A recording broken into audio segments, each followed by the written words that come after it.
Greetings, ladies and gentlemen, and welcome to this latest rendition of Tales from Outer Space. Taken from the subreddit HFY. All the relevant links will be down below. And as always, I hope that you enjoy, and if you do, please consider supporting the channel. Now, on to the science fiction. Story number 1. That isn't a ship, it's a cannon with FTL. Written by In Babylon They Wept. A Grolthorn's gut was a grotesque thing to behold, soft and distended, covered with a coarse layering of fur, a fat purple worm of a skull crossing over its almost spherical circumference. So vicious was the skull that even gazing upon it brought unwanted imagery of the fat ape-like creature, screaming in pain, both arms working as a dam to keep this tidal wave of bloody guts from spilling out of its 3-fingered fists. Yet, for all his grotesque horror, he trusted it. The same gut that had almost gotten him killed so many years before had worked hard to save him again and again after. It was what had brought him from a mere gang press to quartermaster all the way to the captain of his own pirate vessel. And right now, it was telling him to call off the attack. The readings he was getting from the craft ahead made no sense. The crew space was too small. The energy readings were off the charts, and by design there seemed to be something almost military about it. Yet, as he looked over the hull, he couldn't spot a single weapon. Nothing about it made sense. The crew had enough in the larders to pass on the ship the sturdy, even as the ships on either side of him pulled forward, eager to be the first to raid the craft. He aborted the ram sequence to watch from a distance. The crew was disappointed. It had been too long since they had a good, solid fight, but they knew better than to second-guess Agral's gut. It had earned its place in the ship's oracle by right of blood, and was to be respected accordingly. There were only 4 crew aboard the USSN PMAC. Dalton Dial, in charge of weapon systems, Elizabeth Harris, in charge of navigation, and the Pratchett siblings, who worked together to keep the 5th-generation fusion reactor that powered the whole abomination within some semblance of working order. The Pratchett siblings' love of the reactor, which they affectionately named Sanson, was rivaled only by their hatred of the rest of the craft. Elizabeth and Dalton had more mixed feelings on the matter. Elizabeth considered the ship perhaps a little ridiculous on paper, but work of military genius, while Dalton lauded the idea as literally the second coming of the Messiah, the only thing I prayed for my whole adulthood, and to answer that prayer manifest, just for me, to bring me back to the flock. Their mixed feelings could be explained away just by describing the craft's concept. The PMAC was not a ship. It was the largest possible gun that could still be attached to an Alkabiri drive, with just enough power to steer, aim, and maintain the thing for long-term patrols. The prototype MAC that the life support, thrusters, and reactor had been constructed around hadn't even been built with space in mind. It was originally designed as a ground-to-orbit defense weapon. If it wasn't for the capacitor bank, the ship would have needed almost a minute between each shot to get enough power, even with a 5th-generation reactor. Luckily, it could start out each battle with enough charge to fire off a salvo of 4 before needing to begin recharging for its next launch. It had just such a salvo prepared for the pirate ambush that their military-grade scanners had picked up minutes earlier. Dalton was not taking the delay very well. "With all due respect, ma'am, I've had a lock on all 3 for almost a minute now. I could fire and claim that I sneezed. The Pratchetts would back me up on this, right guys?" Emily Pratchett snorted.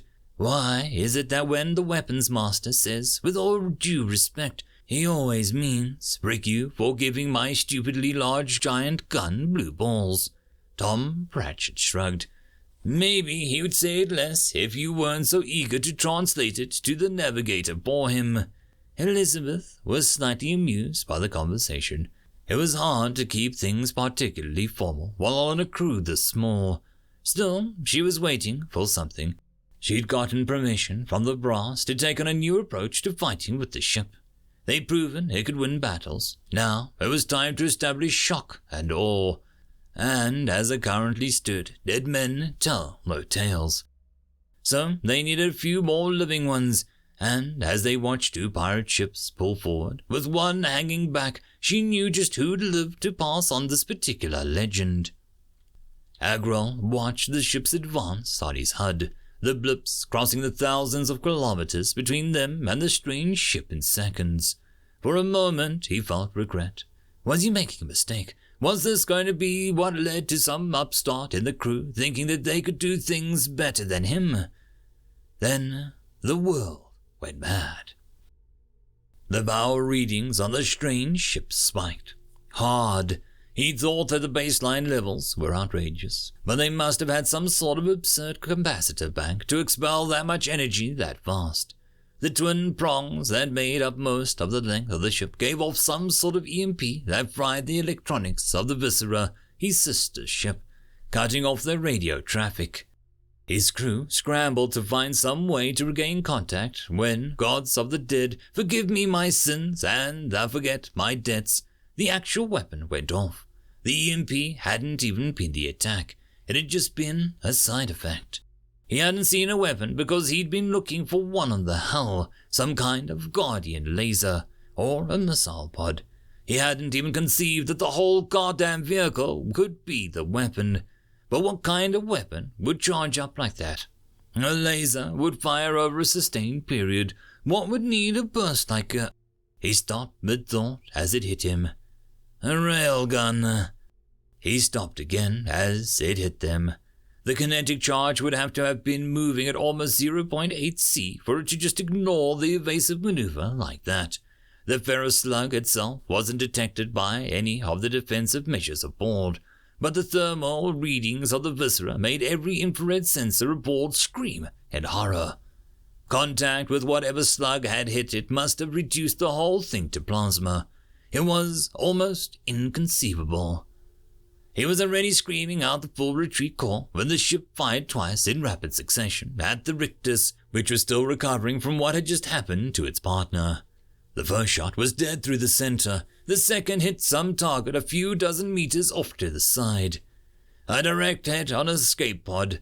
Apparently, the captain had tried to save himself. Even in the mortal terror that he felt at that moment, Agrel could take a grim satisfaction at that second shot. To leave all of the men that followed you to their deaths was a cowardice that he could not bear to consider. He would rather die. And now, he was going to. Jump was 15 seconds away, and the console was telling him that the ship was pinging. They knew where he was. They had him in their crosshairs, and they were going to pull their trigger. He traced a finger over the purple scar absent-mindedly. This was it. He'd been living on borrowed time since that first wound, and now he was to meet his ancestors. He was ready. Dalton was wincing, even as he maintained his ping on the ship. He knew that Elizabeth was just doing her job, but even by his admittedly bloodthirsty standards, there was something fricked up about keeping a ship in ping like this. It was like forcing someone to look you in the eyes before you slit their throat. Way too personal for his tastes. Elizabeth was keeping an eye on the craft, making sure that no escape pods were jettisoning. Part of her was hoping that some would, but whatever other faults the pirates had, they were loyal to each other, at least. As the ultraviolet scanners gave the tactile flare of redshift, she told Dalton to turn off the ping. To say that he was relieved was an understatement. In the middle of the firefight, he couldn't question Elizabeth's orders, but for the first time in a long time, he'd been afraid to pull the trigger. Now, he didn't have to. He almost slid out of his chair as he asked the question that had been on his mind since the engagement began.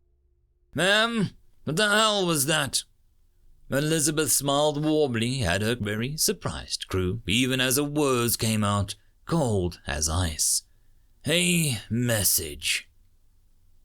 End of story. Story number 2. So, a dragon walks into a bar. Written by Fluffy Fireman. How you insects, tremble and behold my gleaming scales, he roared. The halfling that ran for the door was quickly gored. You dare think you are faster than me? I am death inflamed. The fearsome beast grumbles. The elf in the back trembles. The dragon looks about. Now who shall be my dinner? He says with a sigh, and a lone hand raises in the back. Not I. The dragon's eyes narrow, and his nostrils flare. You say that, he taunts, but do I care? Well, you might ought to, before you die. The dragon huffs with a croak, giving the room a soak with smoke. The tail whips about with a snap, the dragon looking to give someone a quick dirt nap. My scales are iron, my claws are swords, and my teeth have many a gourd. My very presence causes the city to raise a siren. There's a clink and a pop, and the dragon hits the floor with a flop. Next time, son, don't wreck with a human with a gun. The DM tosses his screen onto the floor and stands up abruptly. For frick's sake, Steve, your ranger isn't allowed to have a clock anymore. End of story. And that, my friends, concludes this video. I hope that you enjoyed, and if you do, please consider supporting the author, even by popping over and leaving a thumbs up or a nice comment, just to show your appreciation for the story. However, if you wish to support this channel, there are links down below which will help immensely. I will see you all in the next one, and until then, I hope that you have a fantastic day. Cheers.